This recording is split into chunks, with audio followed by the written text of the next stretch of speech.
ይህን አስቢ፣ ባልሽ ያለምንም ማስጠንቀቂያ ይጠፋል። ዓመታት ያልፋሉ። እፍረትና የመንደሩ ሹክሹክታ ተመልሰሽ ልጆችሽን ብቻሽን ታሳድጊያለሽ። ኋላ ላይ ግን አንድ ቀን በድንገት ቢመለስስ? እሱን ይመስላል፣ እንደሱ ይናገራል። ሚስጥርሽን፣ የሰርግሽን ምሽት፣ አንቺ ብቻ የምታውቂውን ጠባሳ ያስታውሳል። ነገር ግን እሱ ባልሽ ባይሆንስ? አንድ የማይታወቅ ሰው ህይወቱን ሰርቆ አንቺን፣ ቤተሰብሽንና መላው መንደሩን ቢያሞኝስ?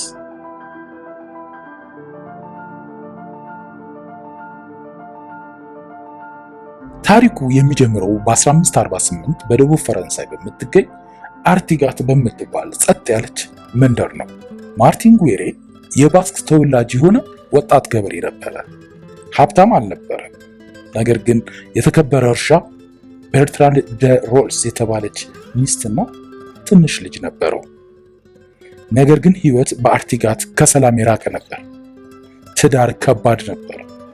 በማርቲንና በርትራንድ መካከል ግጭት እንደነበር በመንደሩ ሹክሹክታ ነበር። አንዳንዶች የአባትነት ኃላፊነት እንደተገዳደረው ይናገራሉ። ሌሎች ደግሞ ብድርና የመሬት የይገባኛል ክርክር ከሚሸከሙ በላይ እንደሆነበት ያወራሉ። እናም ሆነ በአንድ አጥቢያ ማርቲን ጉዌሬ ያለ ማስታወሻ ያለ ማብራሪያ ወደ 16ኛው ክፍለ ዘመን ፈረንሳይ ዱር ጠፋ።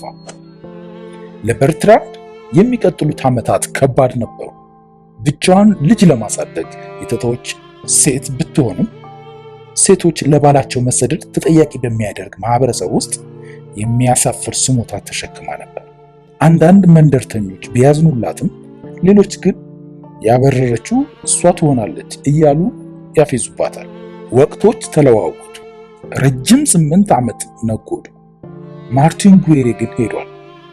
ምናልባትም ሞቷል። ምናልባትም በሌላ ስም ሌላ ህይወት እየኖረ ይሆናል። በአርቲጋት ግን መንፈስ ሆኗል። ከዚያም በ1556 ታምር ወይም ቅዠት ተከሰተ። አንድ ሰው አርቲጋት ደጃፍ ላይ ደረሰ። ማርቲን ጉዌሬ ነኝ ይላል። በዚያ የፎቶግራፍ ቴክኖሎጂ ባልነበረበት ዘመን ማንነቱ በሰዎች የማስታወስ አቅም ላይ የተመሰረተ ነበር። በሙሉ ራስ መተማመን እና ባለቤትነት ስሜት ወደ መንደሩ ዘለቀ። መንደርተኞች ተሰብስበው ያፈጣሉ። በመጀመሪያ ጥቂቶች አመነቱ። ቀና ያለ፣ ቀጠን ያለ እና ጠቆር ያለ ምናልባትም ረዘም ያለ ቢመስልም ፊቱና ድምፁ ግን ትውስታን ጫሩ። በዚያ የፎቶግራፍ ቴክኖሎጂ ባልነበረበት ዘመን ማንነቱ በሰዎች የማስታወስ አቅም ላይ የተመሰረተ ነበር። በርትራንድ ስታየው ልቧ ሊቆም ደርሶ ነበር። ስሟን ጠራት፣ እያለቀሰ አቀፋት። አብረው ስለኖሩበት ጊዜ ትንሹን ተራ ነገር ያስታውሳል። በሚስጥር የሚጠራትን ስም፣ የእናቷን ወጥ አሰራር፣ ልጃቸው የተወለደበትን ምሽት ሁሉ ያስታውሳል። እንባዋ ጥርጣሬዋን አጠበ። እሱ ነው። ይህ ማርቲን ነው። እንዴት የተከበረ ቀን ነው! ማርቲን ህይወቱን ለመረከብ ተመልሷል። በሚቀጥሉት 3 ዓመታት የጠፋውን እንደገና ገነቡ። እንደ ባልና ሚስት እንደገና ኖሩ። አልጋ ተጋሩ፣ ይስቃሉ፣ ይከራከራሉ፣ ፍቅር ይሰራሉ። ማርቲን የቤተሰቡን መሬት እያስተዳደረ ውርሱንም ከዘመዶቹ ተረከበ። ለመንደሩ ሰዎች አፈታሪኩ አብቅቷል። የጠፋው ባል ተመልሷል።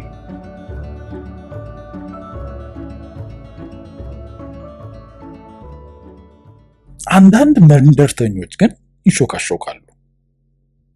ለየት ያለ ይመስላል። ሲራመድ ዘለግ ያለ ነው። ጺሙ ጠቆር ያለ ይመስላል። አንድ ሰው እንዲያው ያ እንግዳ ሰው እንጂ ማርቲን አይደለም ሲል አኩተመተመ። ግን እንዴት ሊሆን ይችላል? ሰውየው ማርቲን ብቻ ሊያውቃቸው የሚችላቸውን ነገሮች ያውቃል። ዕዳዎችን፣ ግጭቶችን፣ ቃል የገባቸውን የግል የቤተሰብ ጊዜዎችን ጭምር ያስታውሳል። ዕውቀቱ የሚገርም ቢሆንም ጥርጣሬው ተዛምቷል። ዘመዶቹ በመሬት ውርስ ማጭበርበር ይሞግቱ ያዙ። ተከትሎም ክስ ተጀመረ። በመጀመሪያ በርትራንድ ተከላከለችለት። ባሏ እንደሆነ ከጎኑ ቆመች። ነገር ግን ጥርጣሬ መርዝ ነውና ቀስ እያለ ገባ። ታውራ ነበር? የእውነት ልዩነቶችን ማስተዋል አቅቷት ነበር? ወይስ እንዲሆን ከመመኘት የመጣ ነበር? በመጨረሻ በርትራንድ ራሷ ክሱን ተከላከለች። አንዳንድ የታሪክ ተመራማሪዎች ከረጅም ጊዜ በፊት ቀድማ እንደምታውቅ ይናገራሉ። ምናልባትም ይህን አስመሳይ ጥሏት ከሄደው እውነተኛ ባሏ ሳይሻላት አልቀረም ነበር ይላሉ። ነገር ግን በ16ኛው ክፍለ ዘመን ፈረንሳይ ይህ ዝም ብሎ በወሬ የሚታለፍ አልነበረም። የማስመሰልና የውርስ ማጭበርበር በሞት የሚያስቀጣ ወንጀል ነው። ጉዳዩ የመንደሩን ሰዎች ለሁለት ከፈለ። አንዳንዶች ይህ ሰው ማርቲን ጉዌሬ ነው ብለው ይምላሉ። ሌሎች ደግሞ ከሌላ ከተማ የመጣ ተንኮለኛው አርናውድ ዱ ቱሉ ነው ብለው ይጠሩታል። ከዚያ ችሎቱ ጀመረ። በቱሉዝ ያለው ፍርድ ቤት ተጨናንቋል። አስመሳይ የተባለው ሰው ዘለግ ብሎ ቆሟል። በሚገርም የራስ መተማመን ራሱን ይከላከላል። እሱ እንደ ማርቲን ጉዌሬ ብቻ አልነበረም፣ ራሱ ማርቲን ጉዌሬ እንጂ። የልጅነት ጨዋታዎችን፣ የቤተሰብ ጠብንና በትዝታ ውስጥ የተቀበሩ ሚስጥሮችን ሁሉ ያስታውሳል። መልሶቹ እንቅጭና አሳማኝ ነበሩ። ዳኞቹ ግራ ተጋብተዋል። አንድ ሰው ይህን ያህል እንዲህ ሊያውቅ ይችላል? የመንደሩ ሰዎች ተሳስተው ይሆን እንዴ? ለሳምንታት የፍርድ ሂደቱ ቀጠለ። በርትራንድ ለምስክር ተጠራች። ትንቀጠቀጣለች። በፍቅር በጥፋተኝነትና በክህደት መካከል ትርበተበታለች። አንዳንዶች እንደተሸወደች ተረድታለች ይላሉ። ሌሎች ደግሞ በድብቅ የምትወደውን ሰው ላለማውገዝ ምስክርነቷን በጥንቃቄ እንደተናገረች ይናገራሉ። አታላዩ ሊያሸንፍ ተቃርቧል። በጣም አሳማኝ ከመሆኑ የተነሳ ችሎቱ እሱን ለማመን ተዳርሷል። ነገር ግን በድንገት የፍርድ ቤቱ በር ተበርግዶ ተከፈተ። አንድ ሰው እያነከሰ ገባ። የእንጨት እግሩ ከድንጋይ ወለሉ ጋር እየተጋጨ ያስተጋባል። ታዳሚው ትንፋሹን ዋጥ አድርጎ ይመለከታል። እውነተኛው ማርቲን ጉዌሬ ነበር። ቆስሏል፣ ጠና ብሏል። ነገር ግን ያለ ጥርጣሬ ራሱ ነበር። ከስፔን ጋር ሲዋጋ አንድ እግሩን አጥቷል። አሁን ግን ሕይወቱን ለመረከብ ተመልሷል። በርትራንድ ራሷን ሳተች። አጭበርባሪው ፊቱ ደም ለብሶ ደርቆ ቀረ።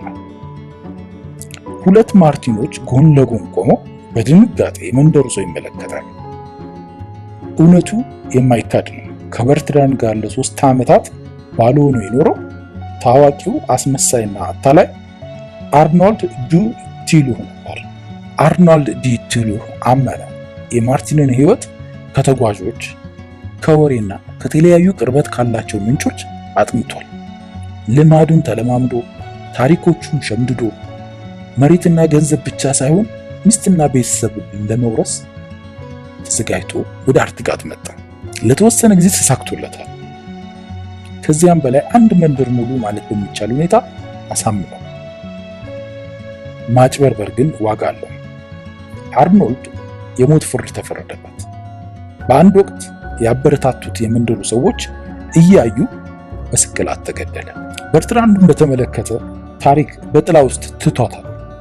እውነት የማጭበርበር ሰለባ ነበረች ወይስ እያወቀች ባሏ ካልሆነ ሰው ጋር ለመኖር ተባባሪ ነበረች? ምክንያቱም ጥሏት ከሄደው ሰው ይልቅ በተሻለ ተንከባክቧታል። ኋላም ማርቲን ስሙን መለሰ። ነገር ግን በሚያሳዝን በተሰበረና በመረረ ሁኔታ ነበር። የማርቲን ጉዌሬ ታሪክ በመላው አውሮፓ ተሰራጭቷል። በቲያትሮች፣ በመጽሐፎች እና ፊልሞች ለዘመናት ተደጋግሞ ቀርቧል። የእሱ ሕይወት ከታሪክ እንግዳ ታሪኮች አንዱ ነው። የማታውቀው ሰው ስላንተ ሁሉንም ሚስጥርህን፣ ጠባሳህን፣ ያለፈውን ሁሉ የሚያውቅ ከሆነ ምን አይነት አደጋ ላይ እንዳለህ ያሳያል። በዚህ ዘመን ሰዎች አንተን መስለው ላይመጡ ይችላሉ፣ ፎቶ፣ ቪዲዮ ማስረጃዎች ስላሉ። ነገር ግን ሰዎች ስላንተ ብዙ መረጃ በያዙ መጠን አንተን ለማጥቃት ይጠቀሙበታል። ፓስወርድህን ይገምታሉ፣ ወዳጆችህን ያታልላሉ፣ አካውንትህን ሃክ ለማድረግ እድል ያገኛሉ። ከማጠቃለላችን በፊት አንድ ጥያቄ እንተውላችሁ። እውነት በርትራንድ ተታላ ነበር ወይስ አውቃ ነው የተታለለችለት? አስተያየታችሁን ኮሜንት ላይ ጣል አድርጋችሁ ለፉ። በዓለም ዙሪያ ተጨማሪ አስገራሚ ታሪኮች እንዲደርሳችሁ ቻናላችንን ሰብስክራይብ አድርጉ።